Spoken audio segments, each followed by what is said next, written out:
I was taught in rabbinical school that you're never to make reference to pop culture.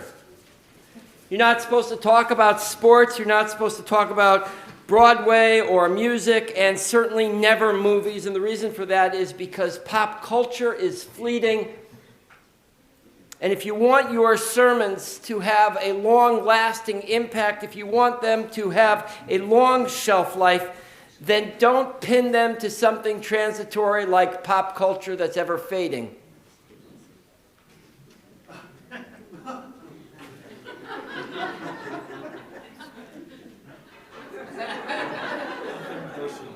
What's going on here? All right, they want to talk about... All right, I'll talk about the movies. But for whatever reason, even though they taught me that in rabbinical school, I still feel a need to begin where everybody is, and that usually is pop culture. With that said, I don't know if any of you have seen the movie that was recently nominated for so many awards, including Best Actor, Paul Giamatti, Best Film, The Holdovers, not The Leftovers. And don't point at my wife when you say The Leftovers. So if you haven't seen the movie The Holdovers, here's a quick synopsis. A curmudgeonly instructor at a New England prep school remains on campus during Christmas break to babysit a handful of students with nowhere to go. He soon forms an unlikely bond with a brainy but damaged troublemaker.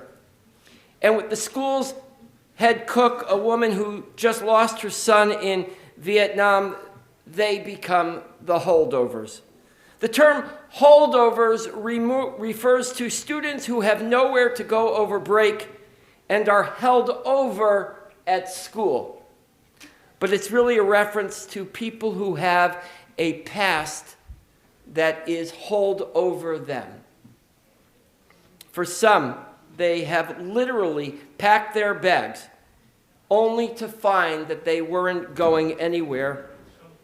For some, they felt like, in fact, they were lost baggage.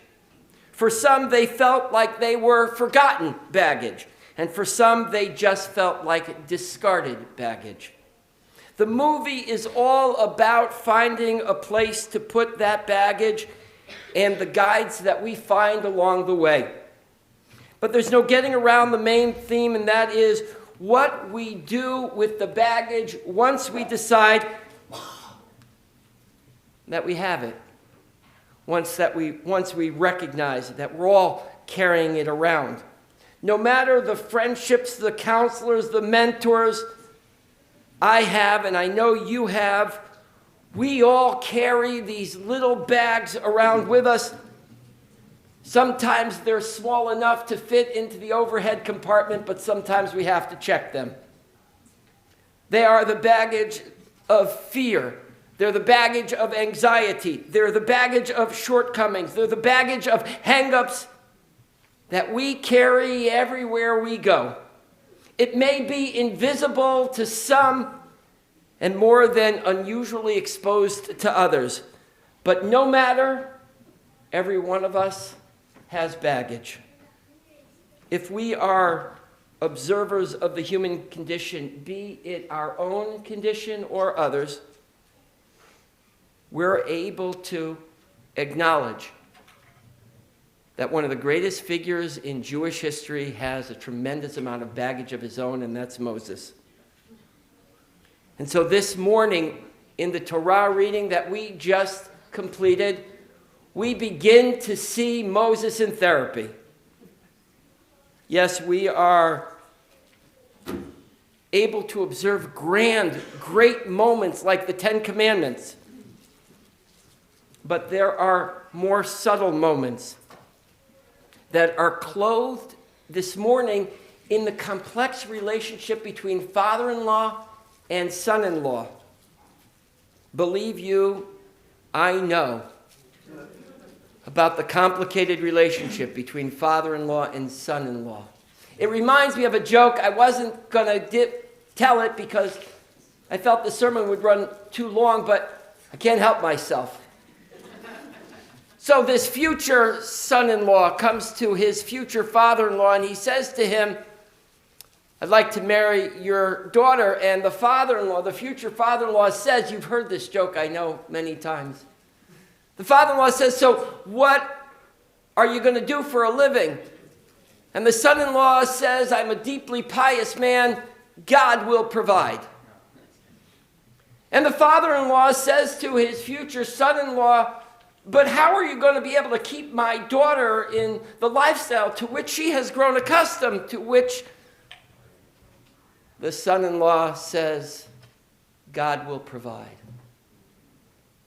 And the future father-in-law says again to this young man, how are you going to take care of kids when they come along, please God? And the young man says again, of course, God will provide. And the future father-in-law goes back to his wife. He says, I've got good news and bad news. The good news is this future son-in-law of ours is a deeply believing man. The second is he thinks I'm God. The relationship between father-in-law and son-in-law is complicated. We see it this morning on full display with Moses and his father-in-law Yitro. It's an interaction that alludes to all of the stuff that is hold over from our childhood, hold over from Moses' childhood. The person who we find to be the most holy of all holy people in our canon, Moses, had an incredibly complicated childhood. The Torah lets us eavesdrop on a private conversation between father-in-law Yitro and his son-in-law Moses. At the very beginning of his ministry, Moses hears that his father-in-law is coming to see him. I remind you that Yitro is Kohen b'Midyan, that Yitro was a priest in his nation of Minyan. And he comes to offer some leadership advice to his son-in-law, who is also a leader in his people. But before he can get a word out, before he can say one thing, Moses, this guy who was described as a person who had difficulty speaking, just jumps right in. And he starts telling him all of the things that God had done for the Jewish people that he was involved with. Moses told Yitro, his father-in-law, all the things that God had done. To Pharaoh, Mitzrayim, to Pharaoh in Egypt, Alodot Yisrael, that God had done incredibly miraculous things for the Jewish people. And guess what? Yitro, my father-in-law, I was right there at the center of the action. You can almost hear Moshe say to Yitro, I amounted to something. I heard what you had said behind my back, that this guy wasn't going to amount to anything. He'd never earn a living. And I want you to know, Yitro, my father-in-law, I did become something. I made for myself a name. Look, Moses is a guy who for the rest of his life will suffer from what we would refer to today as an identity crisis. And he's forever trying to show how important he is because he really has no idea who he is.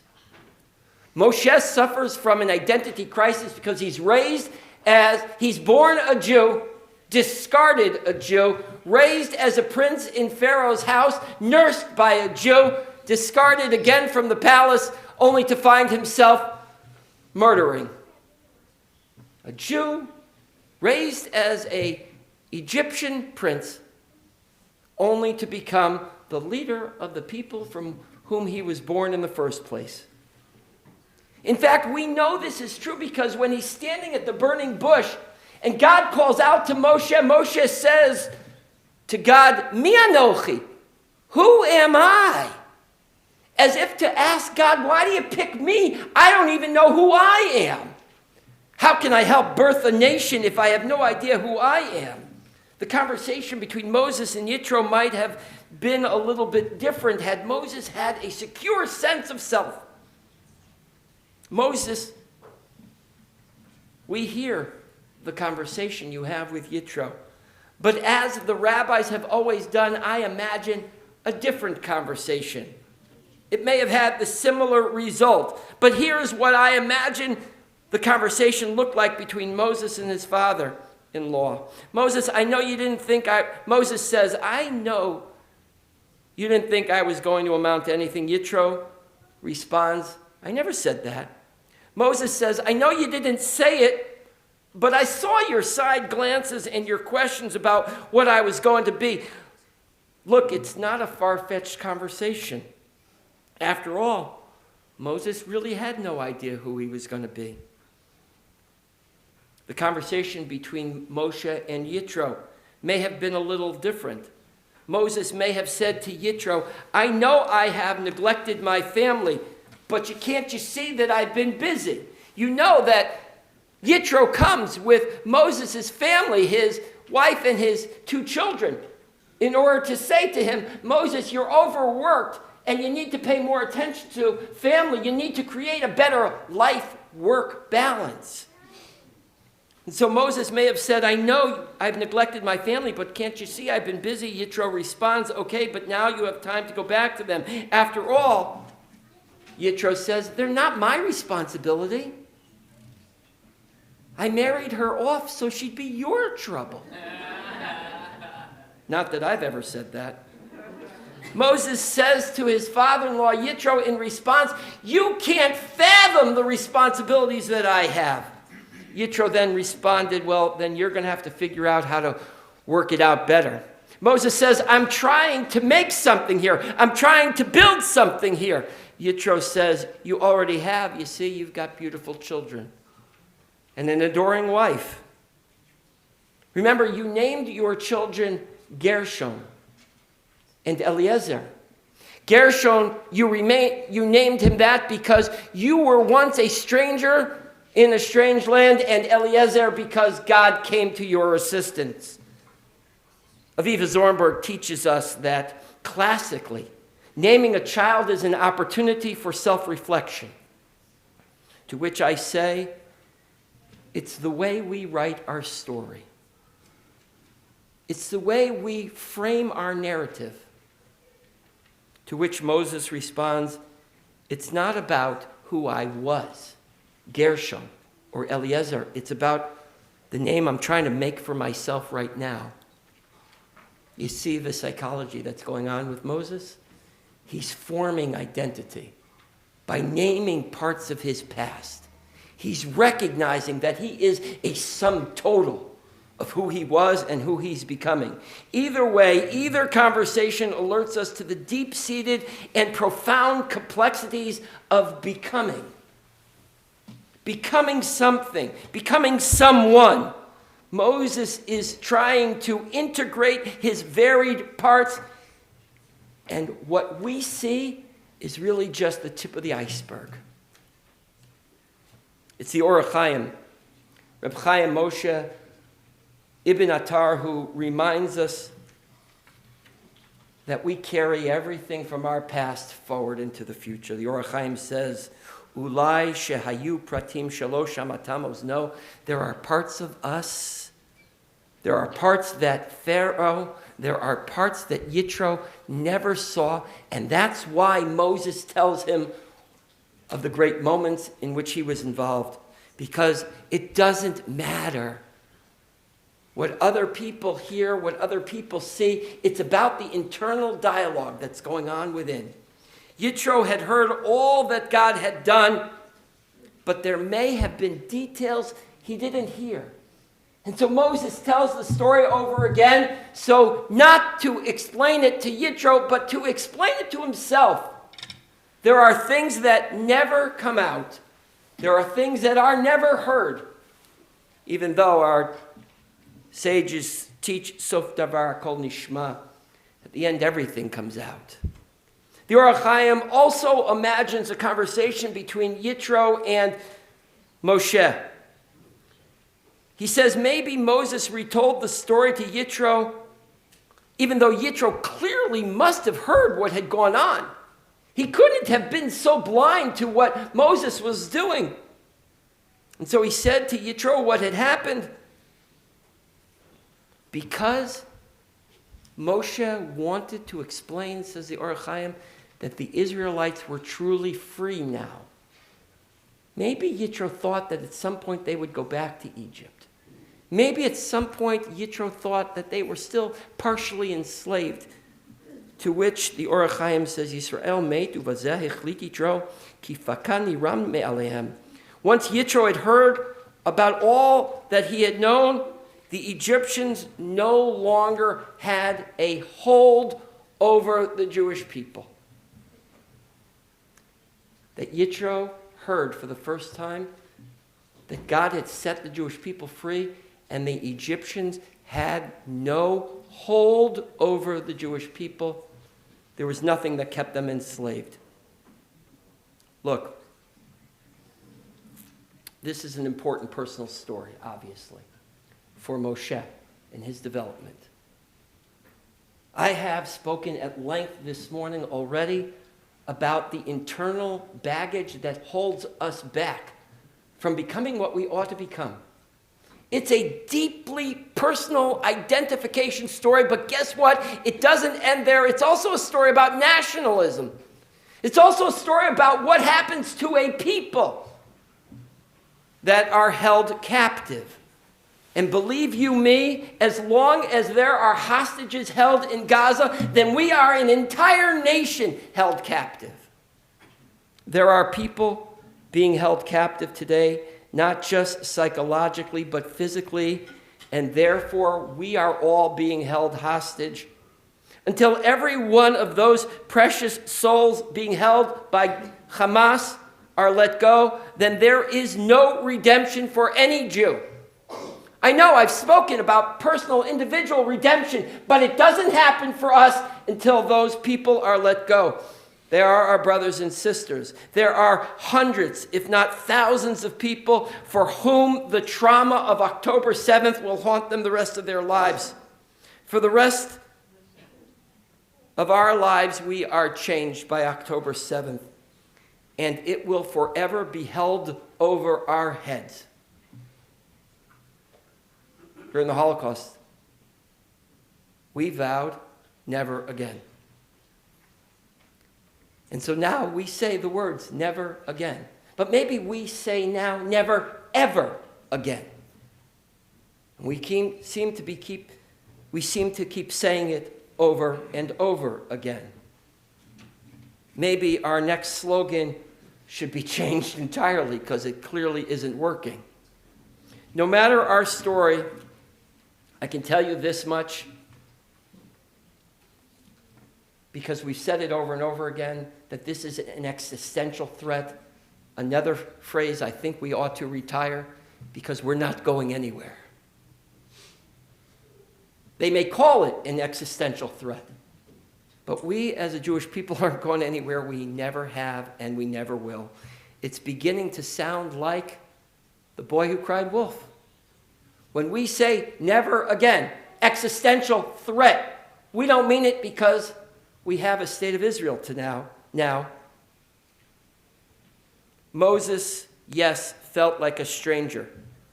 Moses, yes, felt discarded and abandoned, but Moses' story doesn't end there, and neither does ours. Moses may have been cast out. Maybe the Jewish people have been cast out.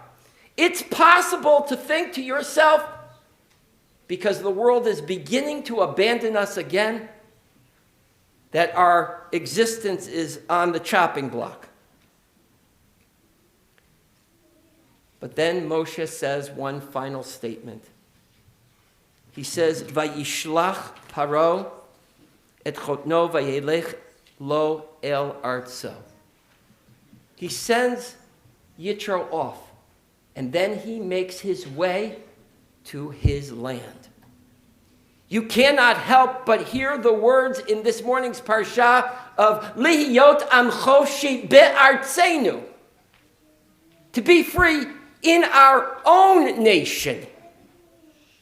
You can't help but hear the phrase from Birkat HaMazon in this morning's parsha as Birkat HaMazon says, Harachaman hu yishbor oleinu me'al tzavarenu, that God will break the yokes that are wrapped around our necks. He'll let our hostages go free. And they will walk upright to our nation. To be in our own place of safety and security will happen again. To be a free nation in our own land, including Zion v'Yerushalayim, including Zion and Jerusalem. We retell our stories not for the people who we are telling them to. We tell our stories over and over again to remind ourselves. And then when we tell that story, we have to tell it in a kind way so that we reframe our narrative so that it's empowering. So the only question that remains is, how long are we going to permit our past to be held over us? We're no longer a nation of the discarded. We are no longer the nation that bends to the will of others. We're no longer going to be the object of inquisitions. We're no longer going to be the survivors of a Holocaust. Today, we start telling a different story. We stop telling the stories that held us down and robbed us of a destiny that we have deserved and that we have earned. We stop today, whether it be personal or national. Shabbat Shalom. We continue with Musaf, page 184, Chatzi Kaddish. Please rise.